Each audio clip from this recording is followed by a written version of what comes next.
Oh, you do? Okay. So well, that's fine. Whenever you get a chance to say what you want to say, you can always come up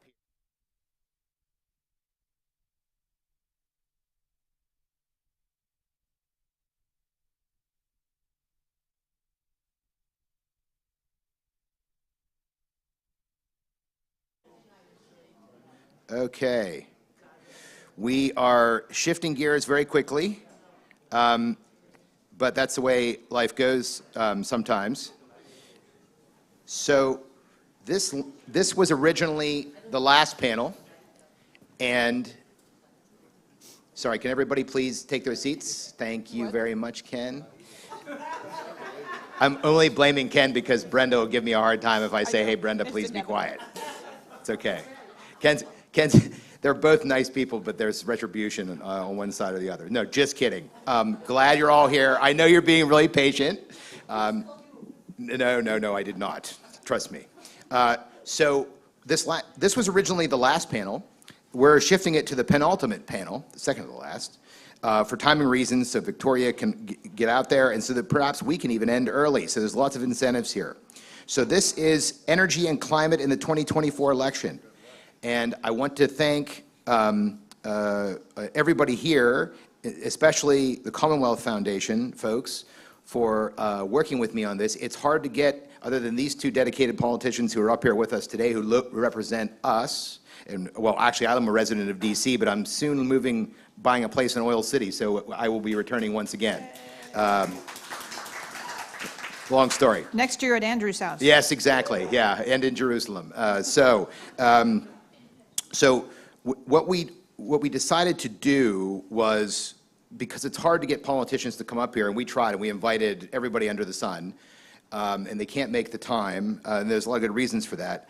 The folks at Commonwealth came up with an innovative solution. Let's go with 3-minute videos in response to the same question, and we distributed it to folks across the spectrum, federal and state, Republicans and Democrats, in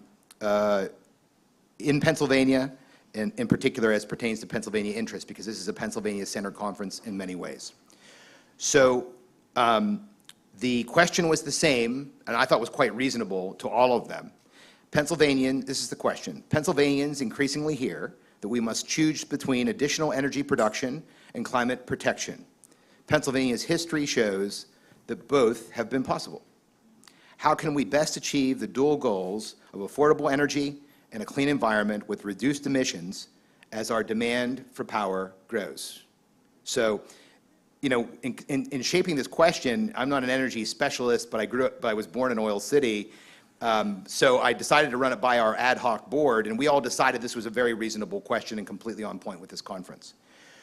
So in sending it out to representatives, I have to say that we had no responses from any members, Democratic members, which I felt was particularly unfortunate. And I'll tell you, it wasn't for lack of trying, including Chip Abramovich, who's the local Venango County commissioner from the Democratic Party, tried very much. Gavin Griffin, who is here with us, who's running for city council, also tried his best. And we also had a little bit of help, actually, from a cabinet member who tried their best, let's put it that way. Unfortunately, we did not get a response, and in one case, they said no.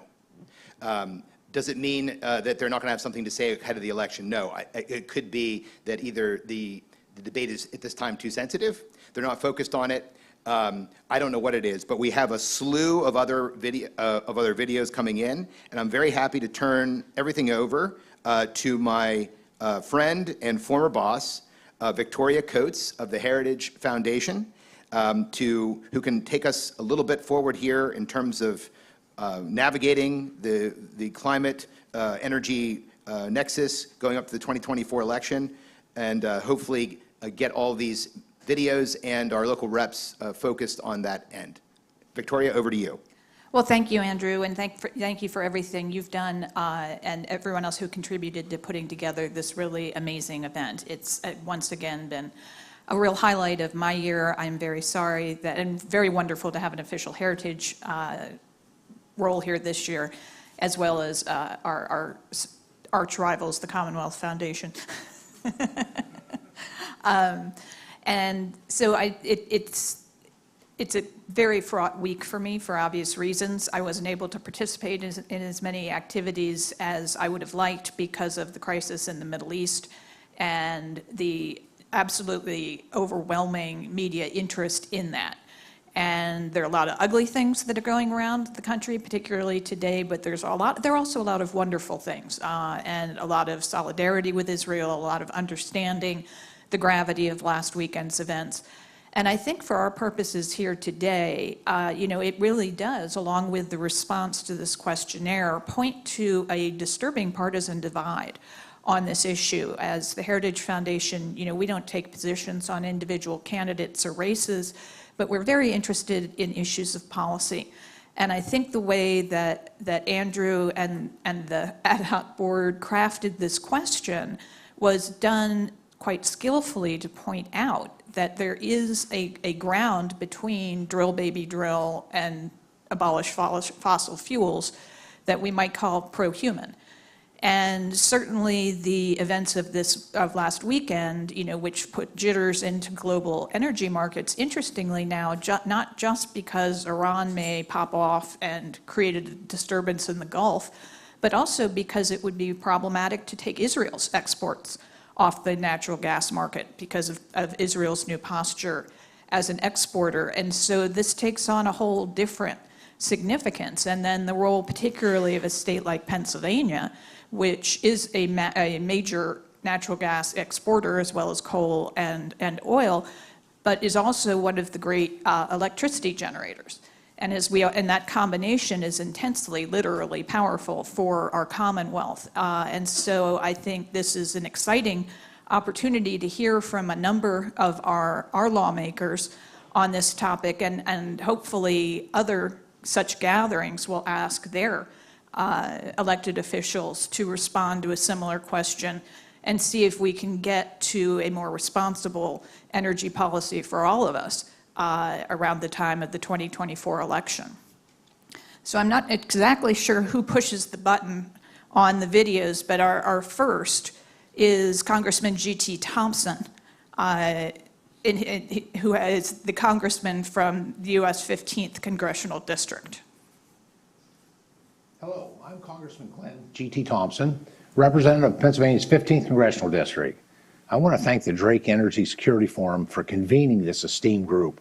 While I unfortunately cannot be with you in person today, I am grateful for the opportunity to update you on the work that we are doing in Congress to revitalize and restore domestic energy production. 164 years ago, right here in Venango County, Pennsylvania has proved our Commonwealth is a leader in American energy production. The story of petroleum in the United States began right here, and the story is one of leadership and innovation. As the first oil boom in American history, Drake's well sparked a worldwide economic, social, and technological improvement. Unfortunately, this industry has been scrutinized not by real science, but by political science. The fact is simple. American energy production is the cleanest and most technologically advanced in the world. The Oil Region National Heritage Area is proof Pennsylvania can meet growing energy demands with climate protection. While the economic impact this region has on surrounding communities is obvious, the conservation and restoration projects taking place throughout the oil region are too often ignored or forgotten when debates on climate change and energy production are taking place. The United States has an abundance of clean-burning natural gas, especially right here in Pennsylvania, which is the second largest producer of natural gas in the United States. Thankfully, my colleagues and I in the House have passed several bills putting America back on top as the global leader in energy production. For example, H.R. 1, the Lower Energy Cost Act, will allow our energy producers to remain market responsive by removing bureaucratic red tape and green tape and streamlining the production of our critical energy resources. Now, I'm also a proud co-sponsor of the Natural Gas Tax Repeal Act, which will eliminate President Biden's plan to increase burdensome fees and taxes on energy companies. This bill will prevent further cost increases for consumers, a burden that falls most heavily on the lower-income Americans. Access to energy throughout the United States has more than doubled life expectancy and significantly reduced global poverty. That is why I will continue to fight for reforms which will return Pennsylvania to its rightful position as a leader in domestic energy production. Unleashing domestic production of energy can only add certainty to the United States energy supply and much needed investment into our communities. I often say when it comes to public policy, if you're not at the table, you're probably on the menu. And let me say, the Drake Energy Security Forum is at the table. Enjoy your conference and God bless. Well, thanks to Congressman Thompson. I guess he has a couple of things that he needs to get done today. Ideally, they'll get it done. Next, we're very fortunate to have with us in person Senator Scott Hutchinson of Pennsylvania's 21st District. Senator Hutchinson. Thank you. First, I also want to thank everyone who has had a part in making this such a phenomenal conference. So much food for thought, and I have to say this as I sit here that we as legislators, we have to be jack of all trades, but we end up being a master of none, and that's such a poignant statement, because as much as we may know about a certain subject area, we have to know about so many other subject areas. So I'm humbled to be on a stage or on a panel following some of these brilliant, dedicated professionals, people who've spent their entire lives thinking about energy and security, both in America but worldwide. And it is so to sit here as a state senator in Pennsylvania who does represent the oil heritage region, but to be in a panel thing that includes those folks, it is humbling. Just a few remarks that I wanted to touch on. I do think that, especially in the world, if we look across the world today, the most important thing we have to do is to make sure that, number one, America, but in my mind, I think it's critical that we as a state remain prosperous, that we remain strong and dynamic, and then a lot of the other problems get taken care of through as was stated by one of the earlier panelists about what innovation can happen when you have a strong, prosperous, dynamic economy, and folks who are out there using their innovation, their brain power, their willingness to take risks, and the kind of problems that can be solved if those folks are unleashed. So that's one of the guiding forces when I'm trying to think about government policies of all kinds. And as someone who grew up, I'm born and raised, still reside in Oil City, and I'm proud to tell people that I'm from Oil City. In some quarters, that's not a popular thing. People are afraid to say that. As a matter of fact, back when this was a while ago, so it's even more surprising. This was back in 2004 when Ronald Reagan passed away, and I went down to the viewing held at the Capitol.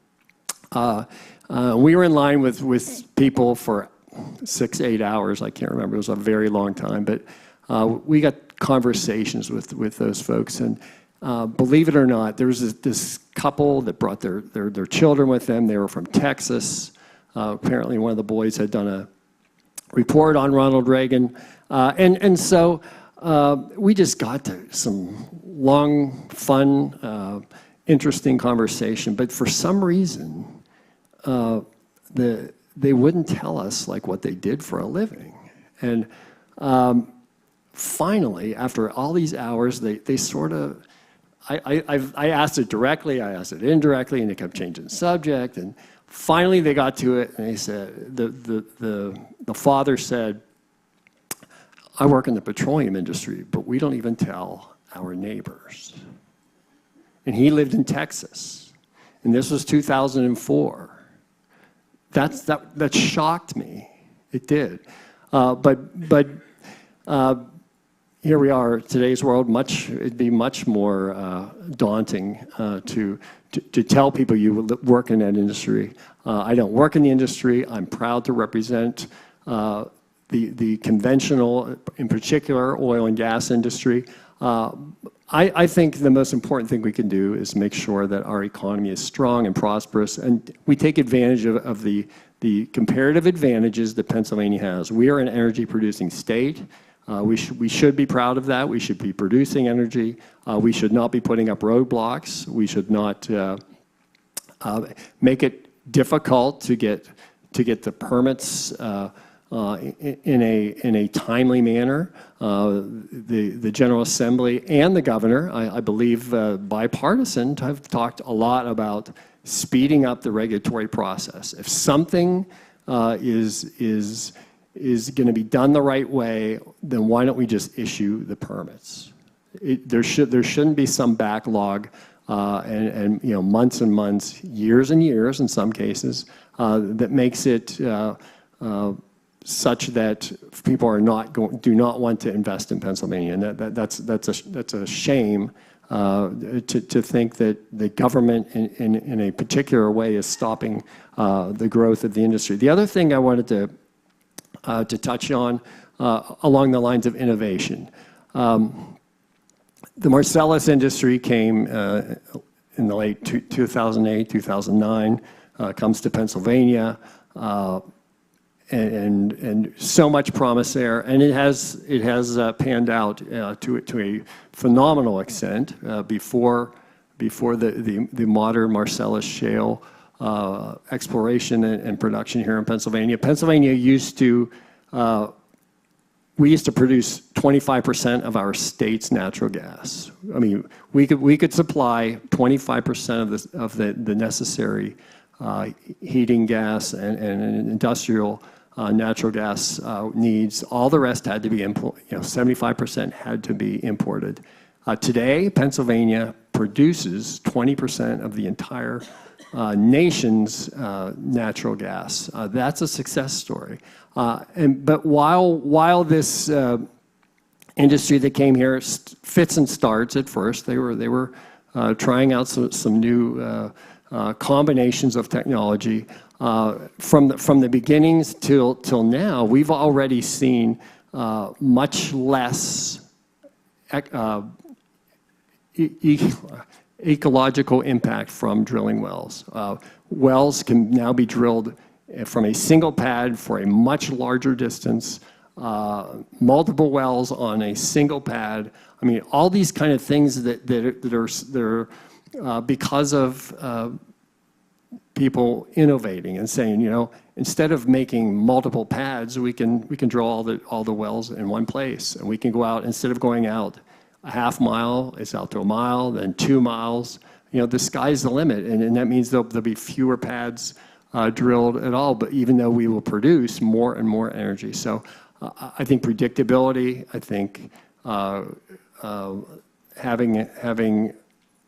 allowing these important industries to grow makes for a stronger Pennsylvania, a stronger country, and I think we should promote what again, when I'm growing up, 1960s, 1970s, there used to be commercials on TV, and they called natural gas the clean energy. I still believe it's clean. It's proven itself as clean, even for those who are obsessed with carbon emissions. Our carbon emissions in Pennsylvania have gone way down because natural gas is a clean energy. I'll leave it at that, and thank you for having a few minutes to speak. Thank you, Senator Hutchinson. Next, we have Senator Camara Bartolotta from the Pennsylvania 46th District. Pennsylvania should be focusing on being the leader across the country and across the world when it comes to good, clean energy. Pennsylvania could be producing 4 times the natural gas that we're producing right now if we had the pipelines with which to transport it. Pipelines are the safest, most reliable way of transporting natural gas that there could be. We could get hundreds of thousands of trucks off the road. We could eliminate the process of having these tankers on trains going through our neighborhoods. We need pipelines. We need a lot of pipelines. And again, we could be producing 4 times the natural gas we're producing right now and exporting freedom. Places like Ukraine would not be relying on Russia.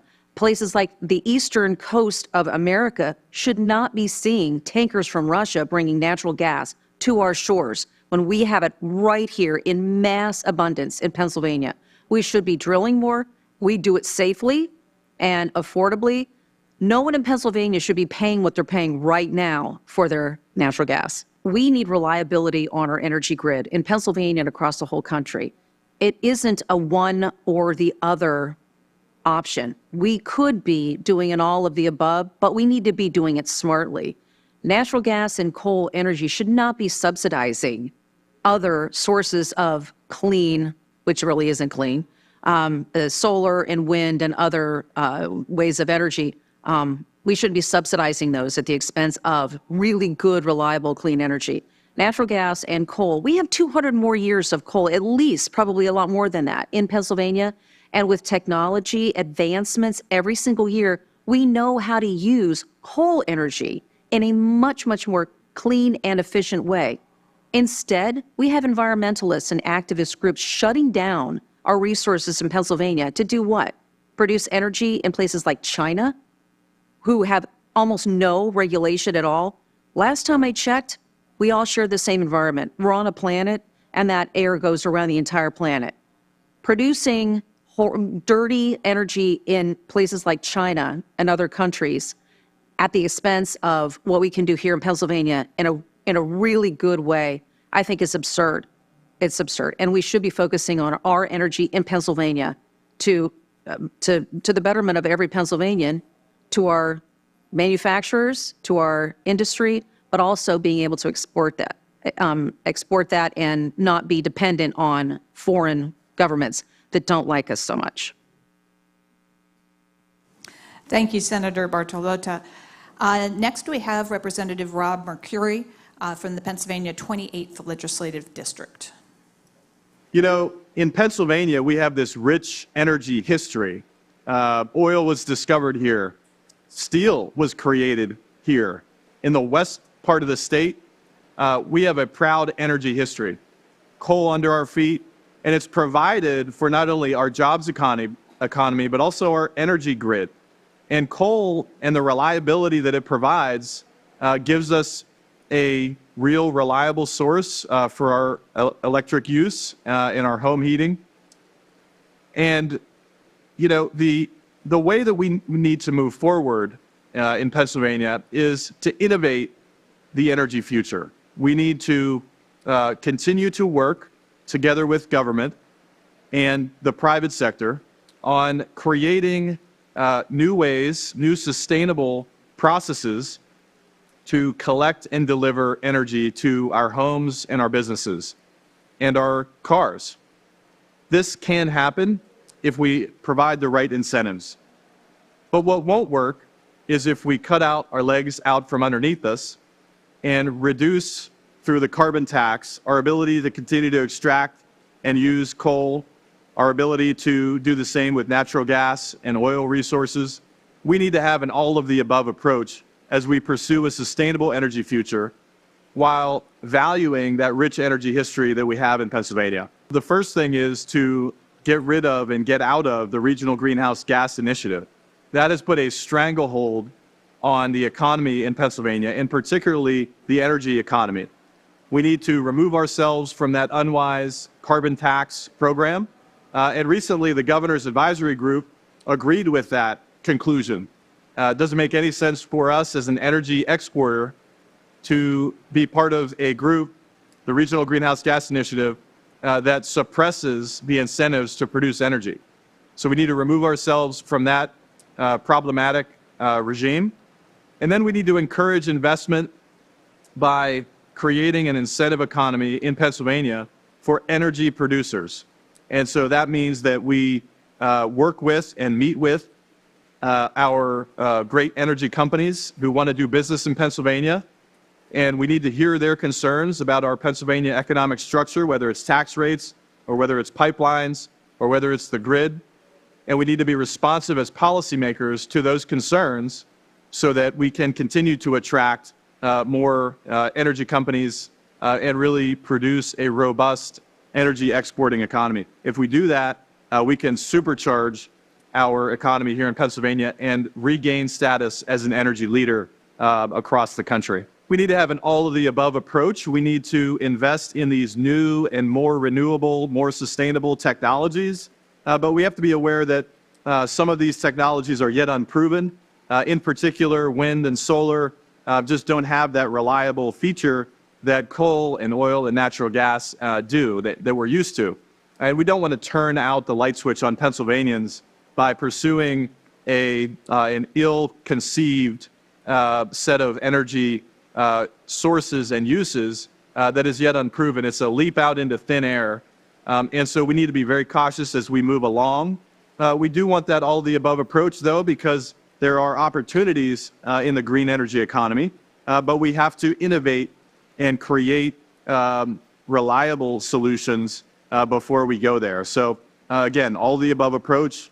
We need to embrace our energy history and the great opportunities we have working with our producers today while building the future of the energy economy as well. Great. And I'm really glad that Representative Mercuri mentioned Reggie. It sounds cute, but it's anything but cute. We are also very fortunate to have here with us on stage Representative Lee James from Pennsylvania's 64th Legislative District. Okay, Victoria, I'm going over here Okay. for a minute. Do whatever you want. Really? Yep. I don't think so. Okay, good afternoon, everybody. Good to be here. I do have a few prepared remarks, but I want to remind everybody that I'm from the government. I'm here to help. I represent the 64th District here in Western PA, which is all of Venango County. You're in Venango County, and also Titusville and 4 townships surrounding it. I believe I have the perfect district in the whole state.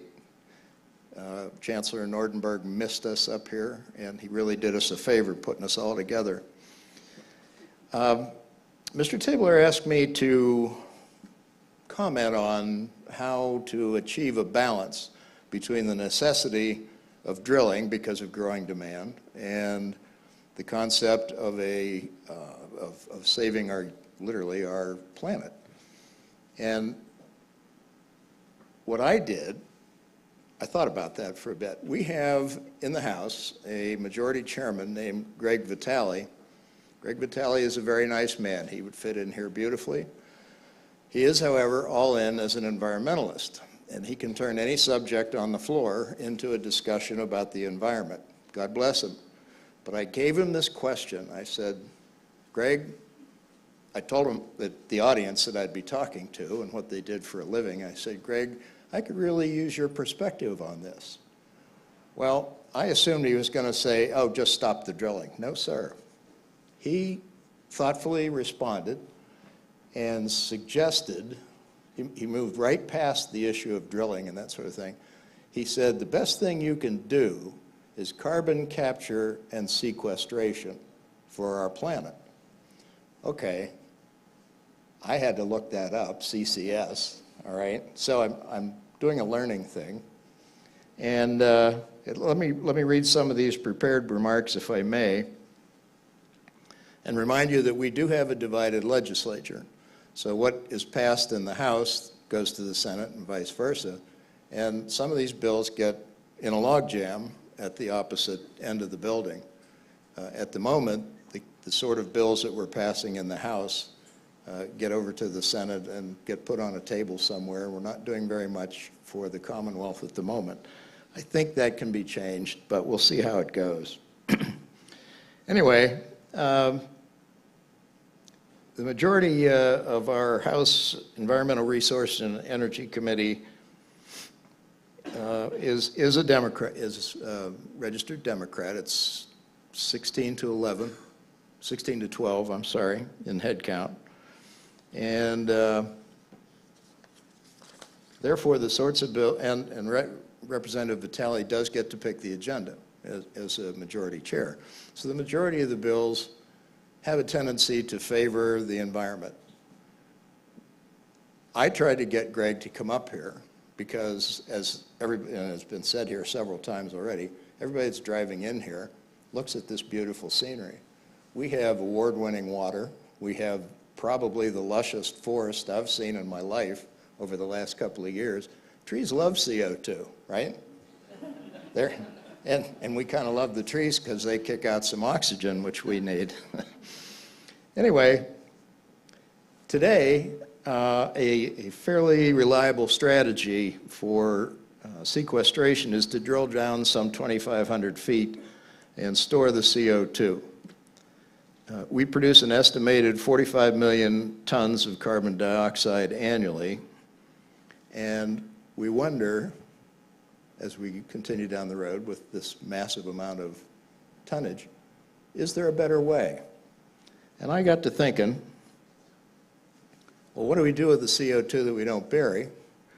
There's a lot of experimentation and study going on now, probably by organizations that are represented here today, and they're looking into usages in, cement making, different things of that nature, and breaking down what the carbon is. And I found a allotrope, I believe is the correct word, an allotrope of carbon that has been discovered called graphene. Some of you may know it very well, some of you may not. It sounded very interesting because they've determined, it's a nanotechnology type of thing, and they've determined it's about 200 times more resistant than steel. I don't know how that's possible, but that's what the scientists say. They say it's 5 times lighter than aluminum. So you can begin to see what the prospects could be as we develop this sort of thing. It's somewhat futuristic, and it does have a drawback, a rather significant one, may I say. It can be toxic to humans. It causes changes in DNA. It enters your organs and that sort of a thing, and can cause issues with your heart and liver and lungs. So it obviously needs some more study, let's put it that way. But that's just one example, and I'm sure there are many more. Some of you may know some of those. The scientific method of testing these hypotheses may indeed come to a better plan. And for now, sequestration appears to be probably the path of least resistance. For now, we know demand for energy increases steadily and will continue to increase, possibly at a greater speed. And that requires that we continue to explore and produce. We're counting on science, and this, I think, is a common thread in some of the comments today. We're counting on science and innovation to find a solution for the pollution. That rhymes, I'm sorry. But that's the end of my comments today, and I specifically talked to Greg Vitale because as I said in the beginning, because I anticipated an entirely different answer from him. So he kind of tacitly agreed, even though he's all in for the environment, he tacitly agreed that it's absolutely necessary that we continue to produce oil and natural gas and the derivatives. So thank you very much. Well, thank you very much, Representative James. And maybe we can get Vitale up here next year. Huh? Maybe we can get him up here next year. Yeah, you never know. Next, we have Representative James Struzzi from Pennsylvania's 62nd Legislative District. I think first and foremost, we need to stop pursuing the Regional Greenhouse Gas Initiative. I've been fighting against that for the past 4 years. It's simply useless policy for Pennsylvania. It will do nothing to affect climate change. And all it has been doing is hurting our economy, undermining our energy production, and sending our jobs to other states. So the first thing we need to do is stop pursuing political talking points when it comes to the environment. Sit down at the table with the energy producers and do things together so that we can be the world's greatest energy producer while at the same time addressing environmental concerns. I think we have to look realistically at how energy is produced. By shutting down coal-fired electric generation, we're basically taking a solid base load out of the energy grid. And so what has happened, while we try to attract businesses back to Pennsylvania, we will not have the energy to support those businesses. And that is not anecdotal. That is already happening. I've seen companies in my district and around my district that are looking to expand and grow, and they simply can't draw the energy they need because the base load is no longer there. Well, I think RGGI is one layer of political policy that is detrimental to Pennsylvania, but there are also many, many federal regulations out there that affect the coal industry, that affect the energy industry, that affect the natural gas industry. We need to stop doing these things that undermine Pennsylvania's strengths and really our national strengths in the economy. So first thing that we need to do is look at what resources we actually have here in Pennsylvania, capitalize on those resources, and stop punishing energy producers in this state. We have abundant natural resources here in Pennsylvania at a time when people are struggling to put food on the table, struggling with increasing energy cost. We can eliminate all of those things if we only capitalized on the resources we have right here in Pennsylvania. People complain about property taxes in my district. We could get rid of those. We could fund more job growth. We could fund more educational opportunities. We can bring people back to Pennsylvania if only we capitalize on what we have and stop punishing people who are successful in energy production. Well, thank you to Representative Struzzi, and I think that last point about improving lives in Pennsylvania is a critical one. Next up, we have Senator Chris Dush from Pennsylvania's 25th District. Well, if you haven't figured out, with a district that's bigger than Connecticut, and being in the energy producing area of Pennsylvania, I know, because my conservationists have beautiful, clean streams, national award-winning streams, and great forests, and we're producing energy, and we need to be producing both. The way we position ourselves is we get government out of the way, put honest, good safeguards in place to make sure that we are protecting the environment.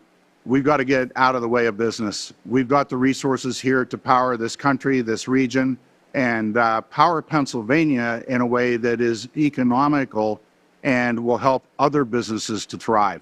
The largest challenge to affordable and reliable energy is basically government bureaucrats stepping in and assuming that they've got power that the legislature only should be wielding. So when they're doing the regulations that go beyond the scope of what the legislature told them they could do, that is hurting all of Pennsylvanians. Well, thanks to Senator Dush, and I do think that's again, a powerful final point that the legislature has such a vitally important role here to defend and promote Pennsylvania energy. Next, we have Representative Natalie Mihalik from Pennsylvania's 40th Legislative District.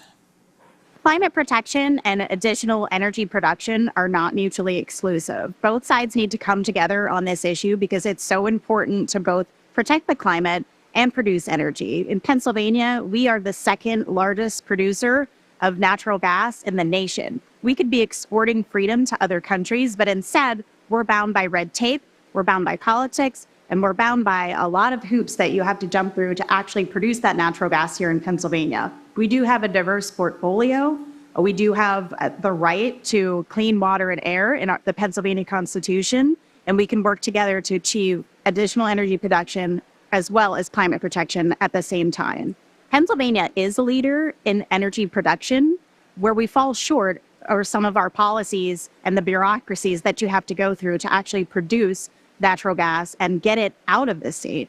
And we're fortunate that we're able to produce it right here, and many of our businesses, universities are able to use that energy, but it's a matter of getting it to other places that aren't as blessed as Pennsylvania. A few years ago, Governor Wolf unilaterally entered into the Regional Greenhouse Gas Initiative with other states that actually don't produce energy like we do here in Pennsylvania. I believe this was an overstep of his executive authority. It is tied up in the courts right now. We're hopeful for a decision, but we're also hopeful that Governor Shapiro could come to his senses and actually end the compact right now. Well, of course, I agree with that final point, but also just wanted to remark on Representative Mihalik's perspective on what exports can mean to us, and from a national security perspective, to not use energy like, say, Vladimir Putin does as a tool our bludgeon, rather, of blackmail, but rather as an incentive to our partners and allies that, if you want to be with America, we come with things like natural gas exports. And for a country like India, for example, that should be a really powerful tool that we're using to help them lower their emissions and bind them closer to us. Next, we have Representative Jonathan Fritz from the Pennsylvania 111th Legislative District. So Pennsylvania has proven that environmental stewardship and growth of industry, in fact, oil and gas industry, they're not mutually exclusive. Pennsylvania, our air is cleaner now than it was 20 or 25 years ago. We have surpassed the goals put in place by the Obama administration, thanks to the fact that we have transitioned so strongly to natural gas when it comes to power production here in Pennsylvania. Now listen, I'm proud to represent Wade in Susquehanna County. Susquehanna County is the second highest producing county when it comes to natural gas in Pennsylvania. And I invite you to travel to Susquehanna County. You will see that it is beautiful, rural farmland, bucolic, serene. The industry has been an absolute blessing to the residents and the people that reside in Susquehanna County. It's a rural economy. So the stimulation, the economic stimulation that has come to Susquehanna County has been a true godsend. Pennsylvania honestly has so much energy underfoot that we can not only be competitive in the United States, in the nation, but we can compete globally. That's how amazing the find is that we have underfoot. Pennsylvania, through good policy, we can continue to bring that to market. We need to have pipelines in place. Hey, honestly, we can fix the geopolitical mess that we're seeing right now between Ukraine and Russia. How? By sending them Marcellus gas from Pennsylvania. So here's the reality. As we switch to more EVs and we switch to heat pumps, we're going to need more energy. Folks, that's the basic reality. We can't overlook that. We can't ignore that. We need more energy. And in particular, we need more baseload energy. So you might ask, well, what's baseload energy? Well, I want you to think about when you turn the key in your automobile or your tractor or your boat, whatever, that deep initial heavy demand or draw on your battery. That is what is considered baseload energy. And we need more baseload energy as our demands for that need increase. Now, here's how I produce baseload energy. Nuclear, coal, and natural gas. There will be a point in the future where hydrogen, perhaps in 20 or 25 years, can also provide baseload energy. But friends, right now, I have nuclear, coal, and natural gas. Natural gas, out of those three, is the cleanest burning baseload energy provider.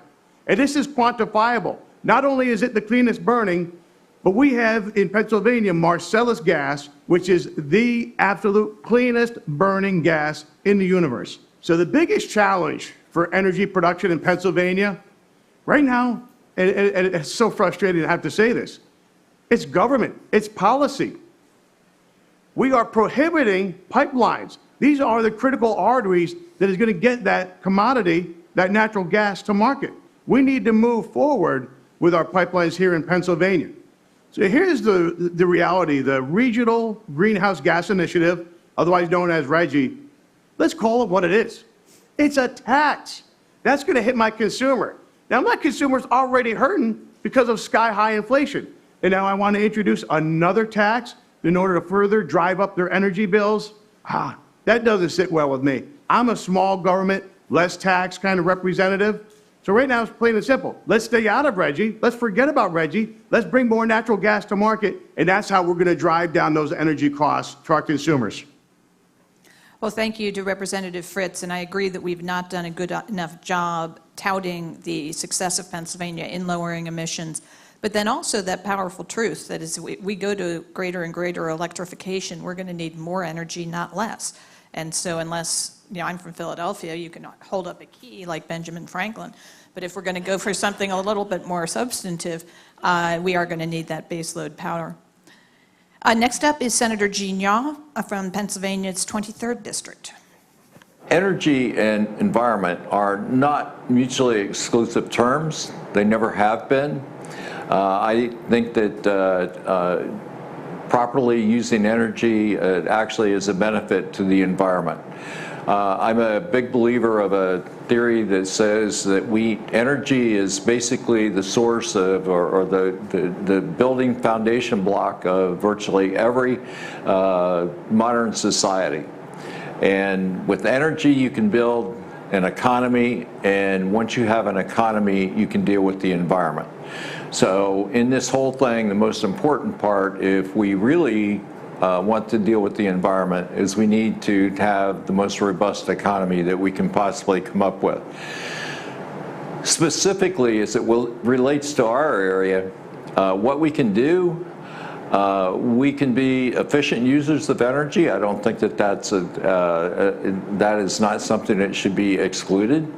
But here in Pennsylvania specifically, over the last 15 years, we have lowered CO2 emissions by, I think the number is 44%, without government guidance or interference, and that has happened mainly as a result of using natural gas.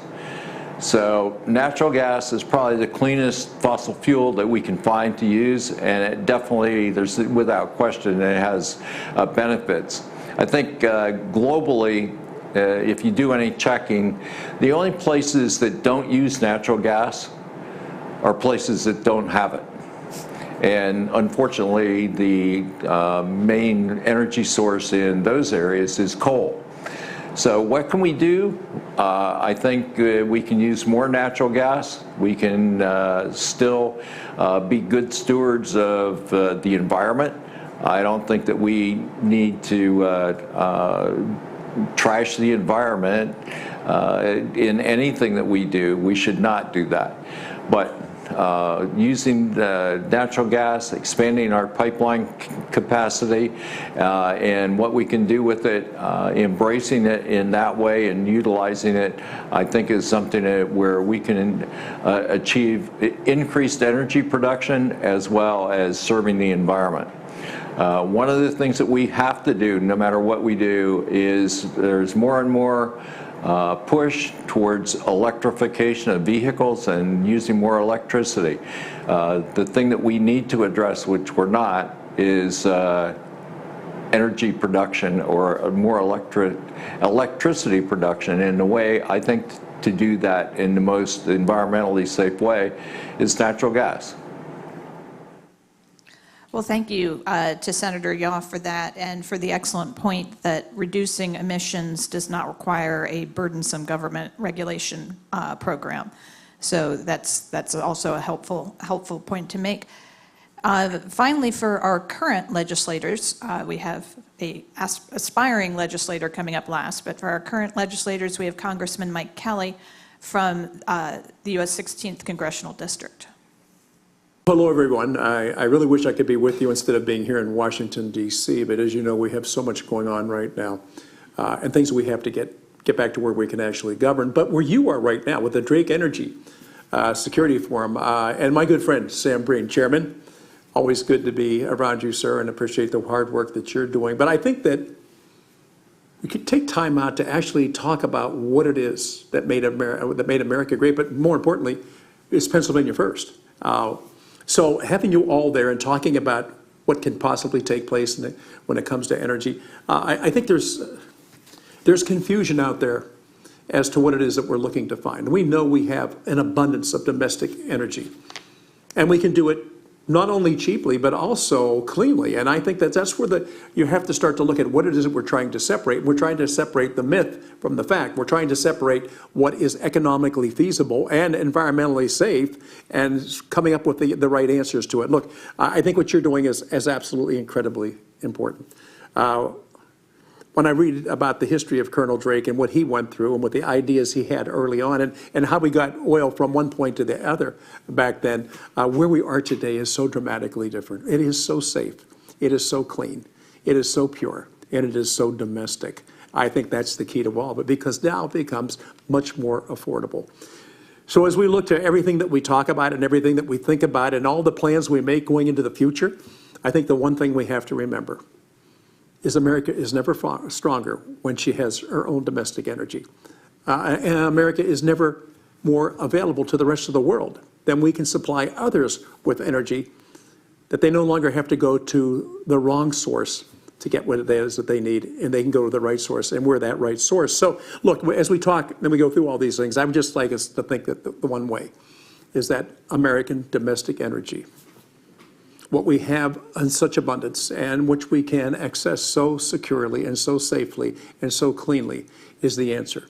That message coming out of where we live and out of Pennsylvania and talking about the heritage of where it is that we come from, and Colonel Drake, I think that is a winning message, especially for young people who haven't heard the complete story about energy production, the safety of the energy that we produce, the environmental conditions that we are now able to take care of.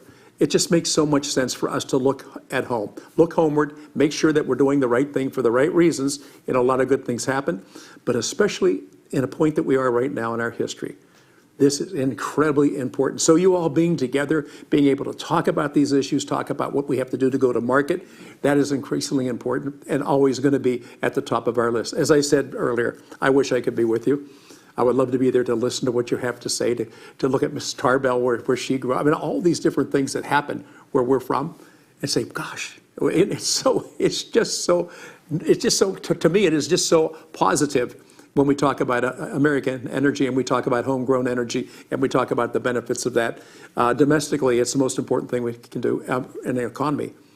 The driver of all things, whether it's goods or services, is driven by the cost of energy. Let's make sure we do the right thing for the right reasons, and good things are going to happen. Thank you so much. Wish I could be with you. Maybe next year I will. Thanks so much. And Chairman Breen, always good being around you, sir. Bye-bye. Great remarks and points from Congressman Kelly, and I'd just like to compliment him on the twin shout-out to Colonel Drake and Sam Bream. I think it's clearly knows his audience well. So our last video is, we're going to do Dave's, okay, yeah. Our last video is from Senate candidate Dave McCormick, who kindly sent along some views, and as he will be on, or he may be on the ballot, I don't know how the primary is going to show up. He will be on a ballot at some point in 2024. So this is a good opportunity for us to hear from him. Thank you to the Drake Energy Security Forum for convening this important dialogue, and thanks so much for having me. The oil region is an important part of the history of our great Commonwealth, and energy security remains critical to our nation's economic strength and national security ever since finding oil for the first time in Titusville, Pennsylvania. America's energy policy must begin with energy independence as our primary goal, and energy independence cannot be achieved without Pennsylvania natural gas and coal. By increasing America's security independence and strengthening our domestic supply chain, we can create a more secure economy that benefits from cheap and reliable energy sources, and that's good for all Pennsylvanians. At the same time, we must be good stewards of our environment. Pennsylvania is one of the most beautiful states in our great union, and I believe in the long-standing Republican tradition of conserving our natural resources. We all need clean air to breathe, clean water to drink, and healthy food to eat, and we can achieve these goals without policies that make everyday living harder, particularly for working families. What you often won't hear is that U.S. greenhouse gas emissions have decreased, not increased, in the past 2 decades, despite a growing population and a growing economy. In fact, total U.S. emissions last year were nearly 16% lower than 2005 levels, and CO2 emissions from power generation alone are down 33%, according to the EIA. We need an all-of-the-above comprehensive energy plan that creates American jobs and leads us toward energy independence, not the Green New Deal. Proposals to ban fossil fuels from the power sector by 2035 would put more than 322,000 Pennsylvania jobs at risk and make electricity more expensive for working families. As a political outsider who has repeatedly delivered results in the business world and a guy who served in the military, I'll bring a fresh perspective to energy policy and energy security in a way that combines the desire for clean energy with the need to protect Pennsylvania businesses. That's what we need in Washington now more than ever. Thanks so much for having me. Well, that was a campaign ad. They could just package that one right on up. No, it's great to hear from Dave, and I think we really had some powerful themes emerge across these 12 videos between a righteous dislike for Reggie. Hopefully that will be clear to both sides of the aisle, that's not a good idea for Pennsylvania, a interest in expanding Pennsylvania production, both to improve the lives of Pennsylvanians and to improve America's status in the world. And then finally, a healthy respect for the environment of our beautiful Commonwealth, a desire to protect and preserve it, and a unapologetic commitment to the principles of conservation, going back, of course, to Teddy Roosevelt. So thank you all for your flexibility in allowing me to wreak havoc with the schedule, particularly to our next panel, to you for your graciousness, and also wanted to extend my special thanks to Ambassador Ibrahim for once again joining us up here, the special solidarity between Azerbaijan, which I was very pleased to visit for the first time this year, and very much enjoyed my time in Baku and my extremely educational trip up to Karbaka, and to see President Aliyev up there and get his views was extremely powerful. So much appreciated. I look forward to seeing everybody again in Washington, in Philadelphia, in Harrisburg, and next year at Andrew's house.